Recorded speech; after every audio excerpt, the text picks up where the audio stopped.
Thank you, Lord, sa walang sawang pagsama sa akin sa bawat pagsubok ng aking buhay. Sa gitna ng paghihirap at pangamba, hindi mo ako iniwan. Ang pananalig o pananampalataya sa Diyos ay isang aksyon na ginagawa ng isang tao sa isip, sa salita at sa gawa. Ang pananalig ay hindi kayang pantay. Ang respeto, ibinibigay sa marunong rumespeto. Ang puso ko, palaging totoo.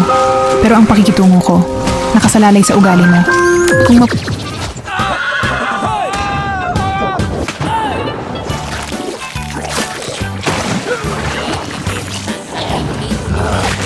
Anak, huwag kang maging mayabang.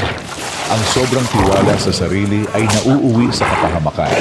Kaya maging mahinahon at mapagpakumbaba.